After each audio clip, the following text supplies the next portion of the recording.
Hi guys. So many of us wants to learn about DevOps. Many of them wants to get job. Today, me and Saurabh, we like to discuss about some tips and some related to DevOps, how you can reskill or know how you can get job. All sort of discussion on DevOps basically. Yeah. So Saurabh will ask questions to me, and we will start the discussion. Yeah. Hi. Hello, guys. My name is Saurabh Sahu. I am a DevOps engineer. And firstly, I would like to ask you about your journey in the DevOps, like how you started and your overall experience in the DevOps career, basically. So I actually didn't start in DevOps. I started as a Linux engineer. Okay. So I was a desktop engineer with Linux operating system. Okay. So I was learning all these ls commands, cd commands. Then this DevOps, it came for deployment, deploying your application into your server. Yeah. What is server? It's a hardware which is installed with some operating system. Yeah. So in this case, it's a hardware. Most probably 90% it was Linux when it comes to server infrastructure, and also Active Directory, and those are Windows. So instead, I go and install the application using SCP or some tools. How it can be deployed automatically in one click. So that is where DevOps came. So since I know Linux, I learned scripting, bash scripting. So making the script to run, we can run it from a tool, and those tool is Jenkins. So I was using a tool where it is called Ansible, yeah. Puppet, Chef. All these tools just run my script, and they have a different name. Ansible, say it is Ansible playbooks. Chef says cookbooks, like Chef cookbooks, like you want to deploy web server, it has a cookbook for web book. And Puppet works, but all are scripts. Basically, all are scripts, they name it differently. So from there, I since I know Linux, I was a Linux engineer.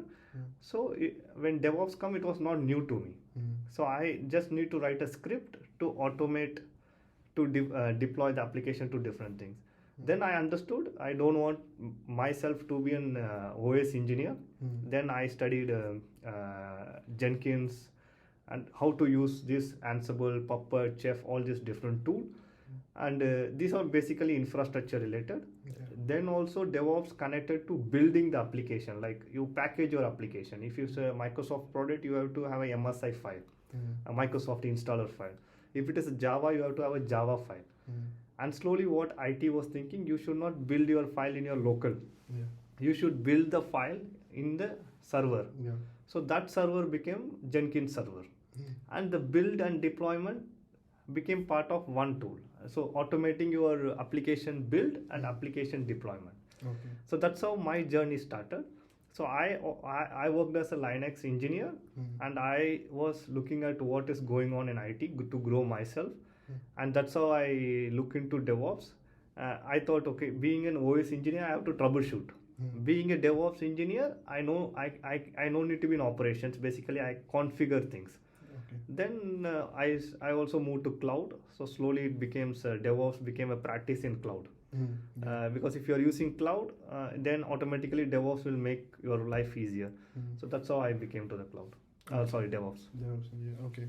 So there was like lot of terminologies and lot of technology being mentioned.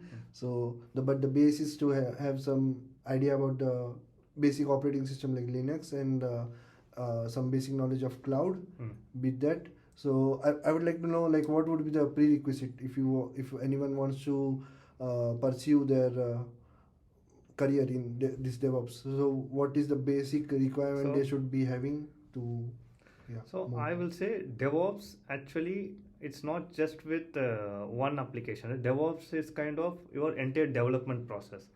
So when you are developing application, you are actually writing a code. You are testing the code where the testers and QA engineers comes.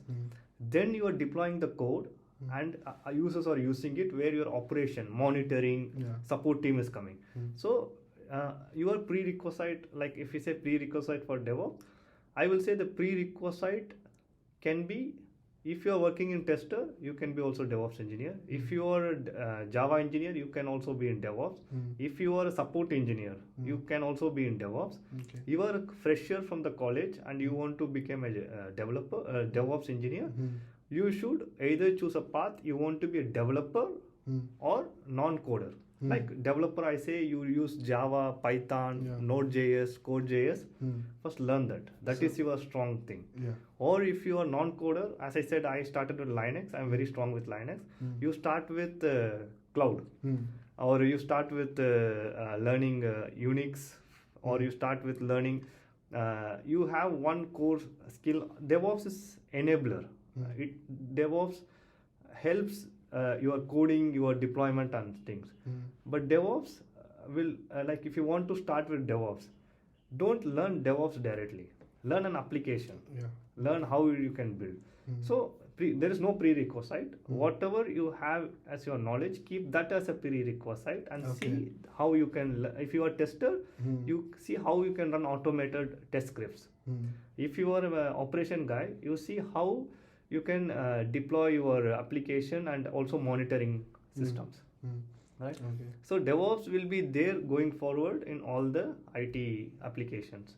So prerequisites is not required. Only thing is you have to anyway learn DevOps part. So it clears one of the misconceptions that DevOps people are just to monitor things. They need not have the knowledge of coding or those things. But as Arun mentioned, they like even if you are from testing background or not coding background or like not into the technical stuff, you can still be able to learn and move ahead in DevOps.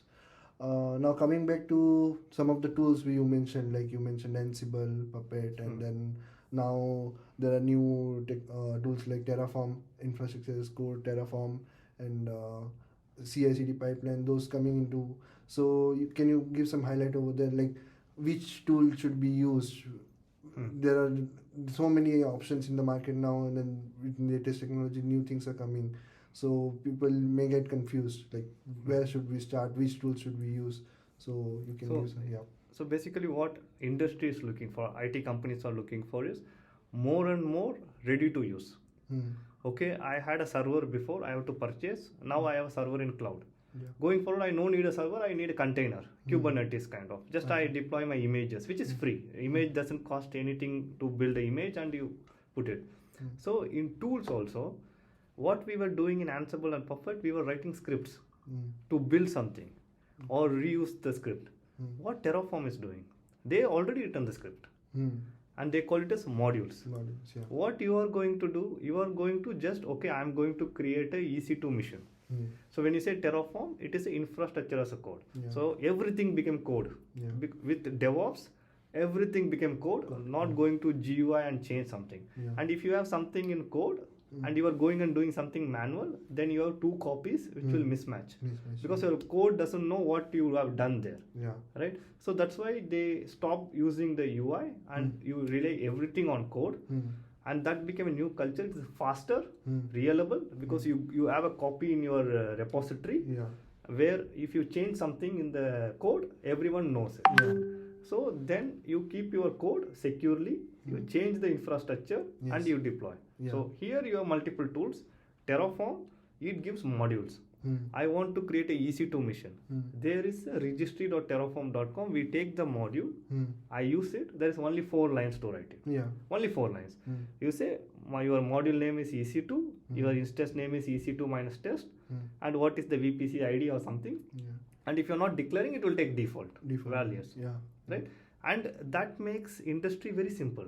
Now I hire a resource, I ask him to work in infrastructure, and he work with scripting and other things. If he use Terraform or CDK or any infrastructure as a code, basically. Because Ansible, Chef, Puppet or configuration management tool.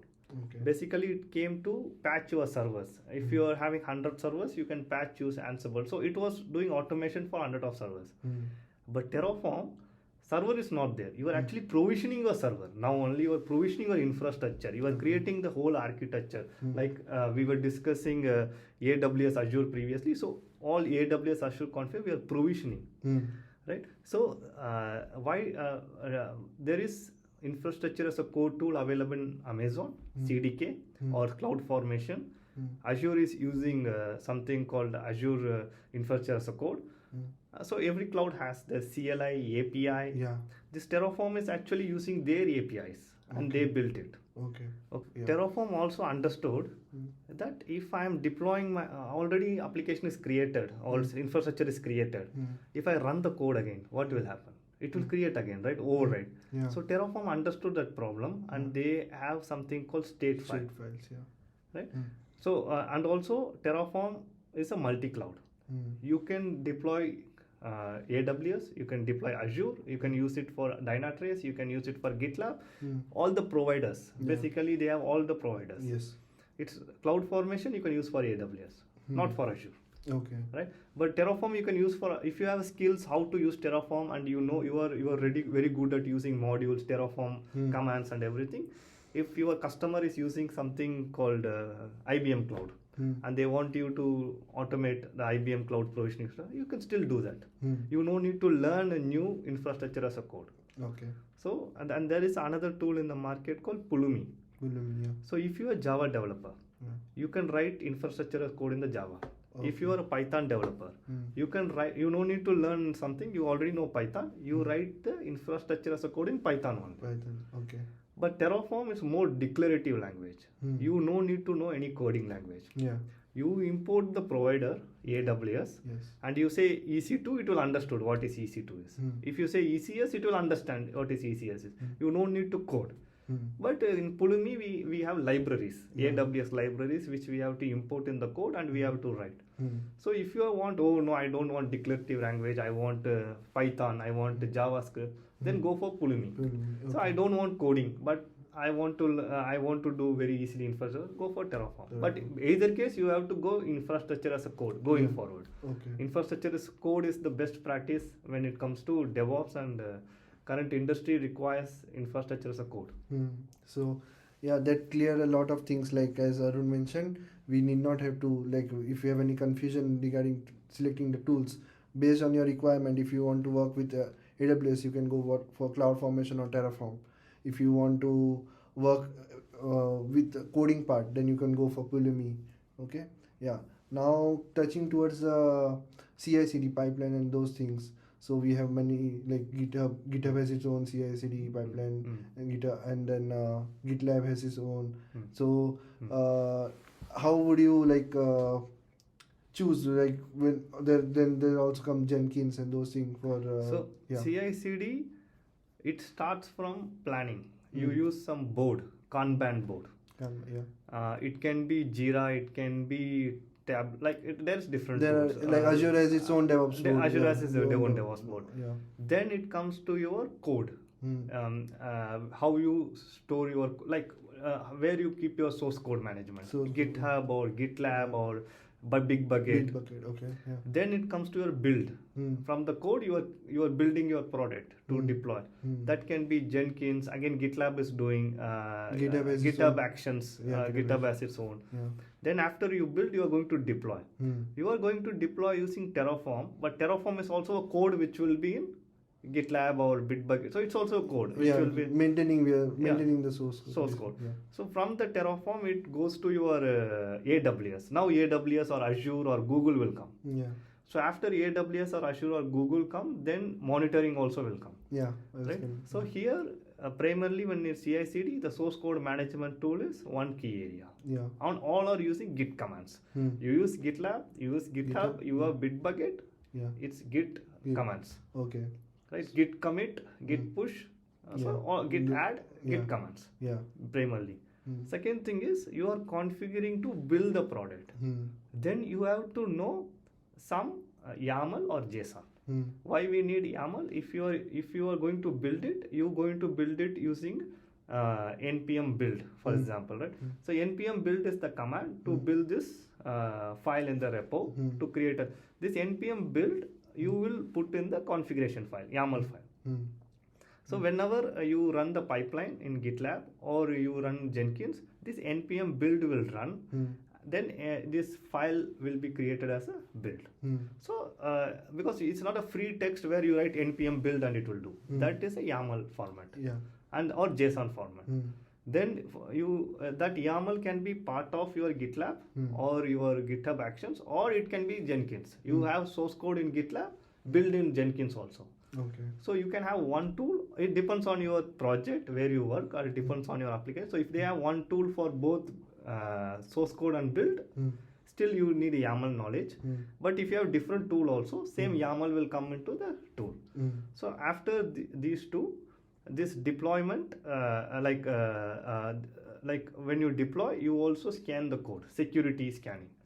So they use that 4-gate or a white source. There are different tools to scan your code, vulnerability code. And we also have some plugins that can be used in GitLab or Jenkins, OWSP, like it will scan your vulnerabilities. Then you also have a testing framework. It can be robot framework, Selenium or PyTest, lot of testing framework. So this will be also a code which is placed in GitLab or GitHub. So primarily to start with DevOps, you need good understanding of your source code management and all the Git commands, how to use the Git commands. Yeah, so basically the basic commands of Git, so that you do the source code management, basically pushing or pulling from the remote and those things. Okay. Now, as you mentioned, like this was too detailed about the CI/CD workflow, and as you mentioned, after doing the deployment, then comes the cloud part, and then you mentioned the term monitoring. So there are some like many monitoring tools, like that part you can give some highlight, like when you want to monitor, cloud has their own monitoring tool as well. Like cloud, AWS has CloudWatch. But you have 5 different AWS accounts. 5 times you have to log in to watch 5 different CloudWatch. So AWS has something called AWS Insights, where you can have a centralized dashboard. And this is specific to AWS. For example, I have Azure. I want to see Azure also in this dashboard. Then it's not possible. Okay. That's why in the industry we have Dynatrace, Datadog, we have Grafana, ELK. So what these tools do? You have some of your application in AWS, some of your application in Azure, some of them are, doesn't matter, in on-premises. I put everything in one tool and one dashboard. I can have multiple dashboard based on the application. But data is Splunk also, another tool where if I want to see yesterday night something went wrong in this application, I can run the Splunk query. If I have AWS, I have to go to AWS CloudWatch to see it. That's fine. But again, the issue is in Azure. Then I have to log into the Azure to take it. That's why in monitoring tools plays a key role when especially comes to operations team. Operations teams monitor 24/7 or they get alarms. Nowadays, it's everything automated. But still, when they see an alarm, they have to validate it's a real alarm or not. Right? So in that sense, I think whichever monitoring tool you are using, CloudWatch, there are matrices. So you need to learn about what are the matrices for database, what are the matrices for your application, what are the matrices for your infrastructure, elastic load balancer, and all those things. So if you configure your matrices, you will get the logs. And how you are logging from the application, like 503, 403, logging messages, how you have to message the logging. If I see the error message, I say payment is failed. That is not something I will understand. But instead it says VPC was failed. So I understand there's a problem with VPC, right? Payment is ideally failed because it's not connect to the database. But if message was unable to connect to database, then the user finished. So you use any tool, that is good. But the way you configure the logging, the logging should be more precise and like not too much, but precise enough so that people will understand. People should understand the working in operations. They should even if they don't have the idea about the product, but by seeing the log, they should be able to identify the error is over here, like it is the issue with this place, and they don't have to dig deeper into that. Okay, cool. So this was related to the monitoring part. I guess we covered pretty much from the requirements to the source code management, to the cloud, to the monitoring part. So to sum up everything, whatever we discussed, so if anyone wants to pursue their career in DevOps, they need to have the basic requirements, the basic code in any language. It could be Java, Python, anything. Coding or scripting. Scripting, those things, the basics of the Git commands to manage the source code and those things. Some basic knowledge about cloud, like AWS, Azure, or GCP, anything. And monitoring tools were it would differ from project to project and company to but company. you also have to locally know, okay, this is my Linux server or this is my container, what I have to get log data from it. Yeah. Right. So if you know that, then configuration of any tool will be easy. Yeah. Otherwise, the tools have the predefined logging. So for example, if I use Grafana, okay, this is my container. These are the matrices I want to use. It has 100 matrices. Yeah. And do we really need those 100 matrices? Yeah. So some basic knowledge about the matrices which are required for like related to database. What are the related to the APIs? How much? What is the request time it is taking? How much time it is taking to process the request? How much the SQL query? How much time it is taking to process the query? So those are the basic matrices you should be having idea about, so that you can make a dashboard and maintain those things. Yeah. So yeah, it was really good talking with you, and I hope everyone got the basic ideas about the DevOps things. Yeah. Thank you guys. Thank you. Bye.